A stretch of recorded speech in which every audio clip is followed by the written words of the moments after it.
Você começa a escrever um desenvolvimento, mas também não sabe como organizar as ideias dentro dos blocos? Nesse vídeo você vai aprender a fazer isso.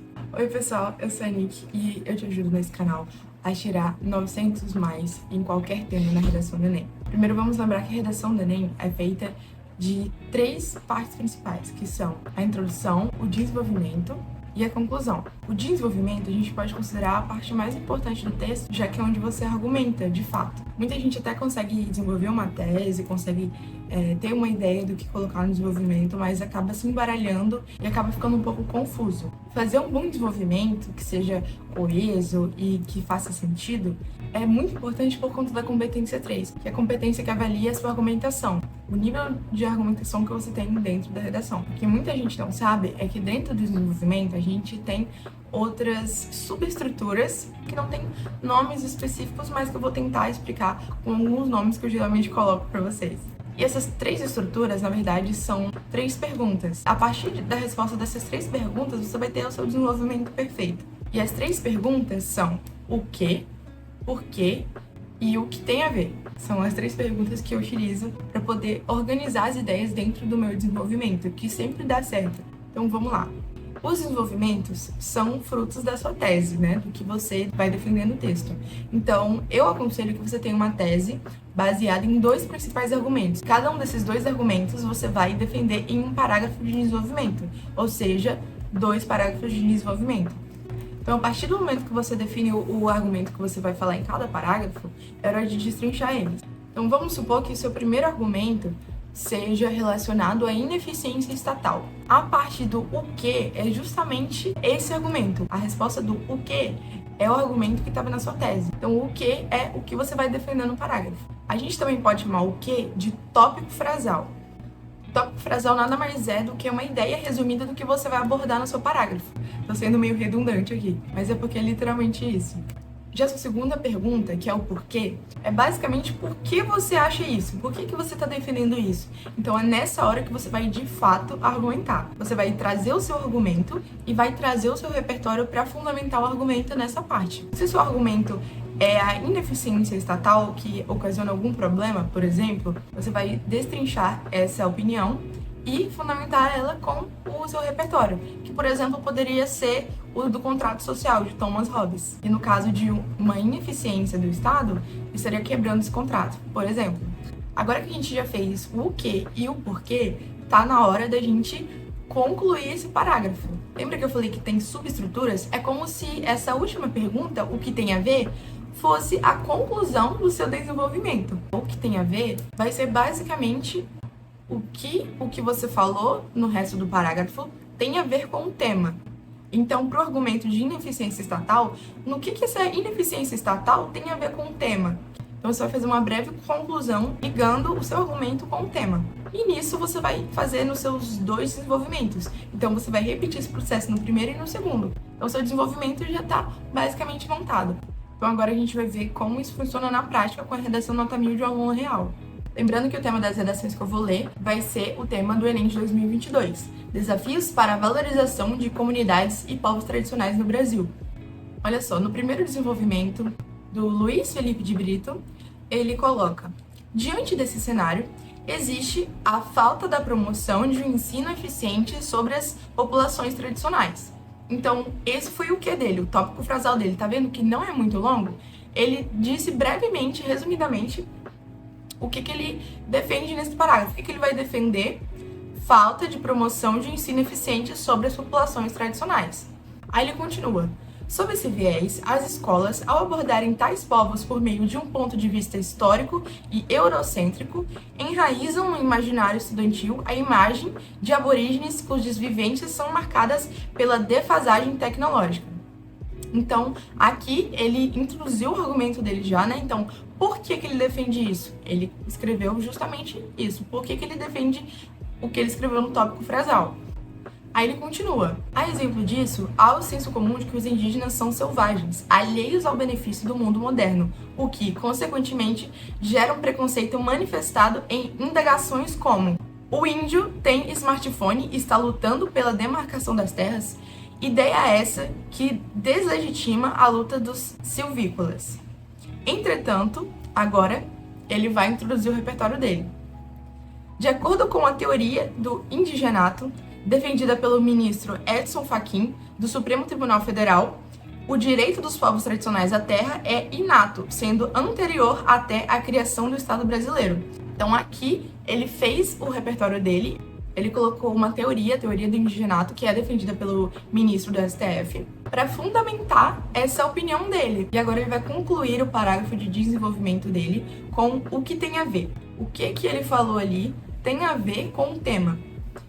E aí ele começa: dessa forma, por não ensinarem tal visão, os colégios fomentam a desvalorização das comunidades tradicionais, mediante o desenvolvimento de um pensamento discriminatório nos alunos. Então, ele juntou o que ele estava falando com o tema da redação, que era justamente a desvalorização das comunidades tradicionais no Brasil. E agora vamos para o segundo parágrafo do Luiz Felipe de Brito de novo. Além disso, outro desafio para o reconhecimento desses indivíduos é a carência do progresso sustentável. Ou seja, o que ele vai defender nesse parágrafo? Carência do progresso sustentável. Aí ele começa o porquê dele. Nesse contexto, as entidades mercadológicas que atuam nas áreas ocupadas pelas populações tradicionais não necessariamente se preocupam com sua preservação, comportamento no qual se valoriza o lucro em detrimento da harmonia entre a natureza e as comunidades em questão. À luz disso, há exemplo do que ocorre aos pescadores, cujos rios são contaminados devido ao garimpo ilegal, extremamente comum na região amazônica. Olha que legal, o texto dele é bem rico em informações, né? Ele vai fundamentar a argumentação dele. Por conseguinte, o povo que sobrevive a partir dessa atividade é prejudicado pelo que a biologia chama de magnificação trófica, quando os metais pesados acumulam-se nos animais de uma cadeia alimentar, provocando a morte de peixes e a infecção de humanos por meio de mercúrio. Então, olha que legal, ele colocou aqui um repertório relacionado à biologia. É muito incomum a gente ver, né, esses repertórios dessas áreas mais da ciência da natureza, por exemplo. Agora, concluindo, encerrando o pensamento dele, a linha de pensamento dele, ele termina: assim, as indústrias que usam os recursos naturais de forma irresponsável não promovem o desenvolvimento sustentável e agem de maneira nociva às sociedades tradicionais. Ou seja, ele novamente ligou o argumento dele ao tema, falando que isso é nocivo às sociedades tradicionais, no caso, os povos tradicionais que estavam lá no tema. Olha como fica legal, como fica coeso, como fica coerente esse texto, juntando essas informações e detalhando elas em cada partezinha, fazendo essas subestruturas, né? Fica muito mais prático da gente fazer redação e muito mais coerente para o seu corretor corrigir, ele vai ficar super feliz. Tem aqui uma segunda redação, essa da Karina Moura, que também foi nota 1000 no Enem de 2022, e ela começa o primeiro parágrafo de desenvolvimento assim: nesse sentido, é inegável que o escasso interesse político em assegurar o respeito à cultura e ao modo de vida das populações tradicionais frustra a valorização desses indivíduos. Então, qual que é a opinião dela aqui? Qual que é o quê? O que ela vai defender aqui? O interesse político é escasso em assegurar o respeito à cultura e ao modo de vida dos povos tradicionais. Então ela já deu o tópico frasal dela aqui, falou sobre o que ela ia falar e agora ela vai começar a destrinchar esse argumento. Isso acontece porque, como já estudado pelo sociólogo Boaventura de Souza Santos, ou seja, aqui ela fez o contrário do Luiz Felipe de Brito. Ela colocou o repertório dela antes de introduzir o argumento, que também é uma variação válida, desde que seja um argumento mais o repertório. Não necessariamente nessa ordem, mas esses dois têm que estar presentes no seu porquê. Então ela começou aqui, agora primeiro com o repertório dela. Há no Brasil uma espécie de colonialismo insidioso. Isto é, a manutenção das estruturas coloniais perversas de dominação que se disfarçam em meio aos avanços sociais, mas mantém a camada mais vulnerável da sociedade explorada e negligenciada. Nessa perspectiva, percebe-se o quanto a invisibilização dos povos tradicionais é proposital e configura-se como uma estratégia política para permanecer no poder e fortalecer situações de desigualdade e injustiça social. Agora ela acabou o porquê dela, ou seja, ela colocou o repertório, colocou o argumento, destrinchou o argumento dela, agora ela vai concluir a ideia.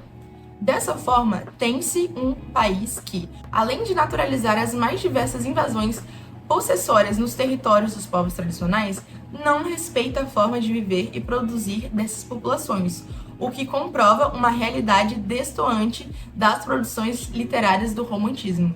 Só esclarecendo aqui, ela fez uma ligação dessa última parte, falando do romantismo, com algo que ela já havia citado na introdução. Isso é muito legal e deixa o texto muito mais coeso. Dá pra perceber que tem ligação entre as partes, né? O que favorece a competência 4, que é justamente de coesão.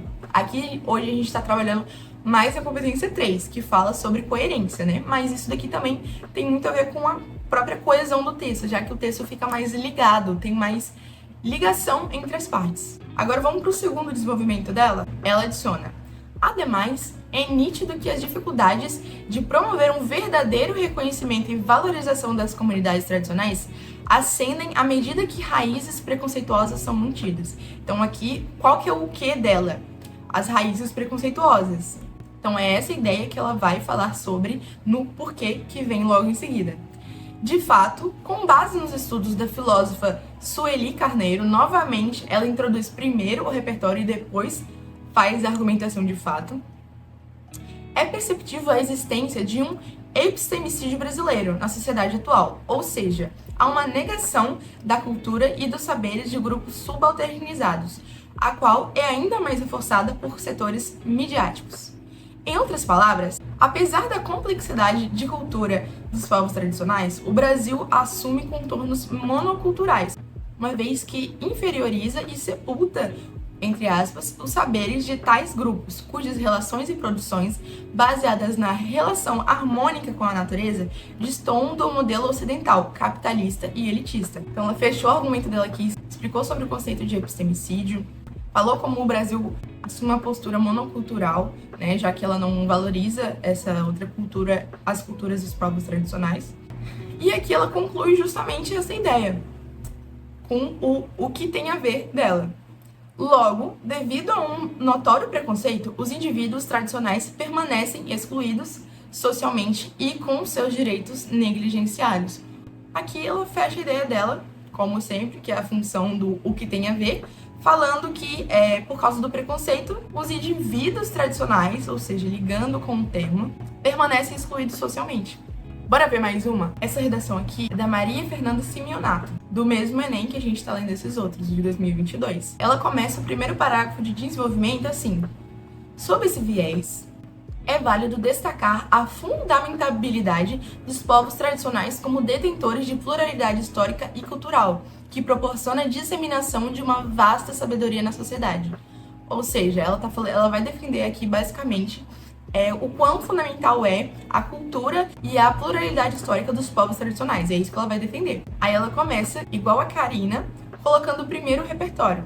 Nesse sentido, o Instituto do Patrimônio Histórico e Artístico Nacional, IPAM, afirma as heranças tradicionais desses grupos como constituintes do patrimônio imaterial brasileiro. Dessa forma, sabe-se que a contribuição desses indivíduos para a formação intelectual do corpo social engloba práticas de sustentabilidade, agricultura familiar e, inclusive, confere a eles uma participação efetiva na economia do país. Destrinchou a ideia dela. Agora, para finalizar, assim, evidencia-se a extrema relevância dessas comunidades para a manutenção de conhecimentos diferenciados, bem como para a evolução da coletividade. Então ela fala aqui, ela usa a expressão dessas comunidades, né? Tá se referindo a um termo que ela já falou antes, que são as comunidades tradicionais, para falar da relevância dos conhecimentos diferenciados que a gente pode ter na nossa cultura. Ela continua no segundo parágrafo de desenvolvimento falando sobre o argumento 2 dela. Entretanto, a falta de representantes políticos eleitos para essa classe ocasiona a desvalorização das suas necessidades sociais, que não são atendidas pelos demais legisladores. Olha que legal o tipo de desenvolvimento que ela optou em fazer. É o tipo de desenvolvimento que eu chamo de expectativa versus realidade. Ela fala da expectativa de que é muito importante a cultura, de que é algo necessário, de que é algo fundamental, mas, entretanto, isso não é devidamente valorizado, e aqui ela vai explicar esse argumento.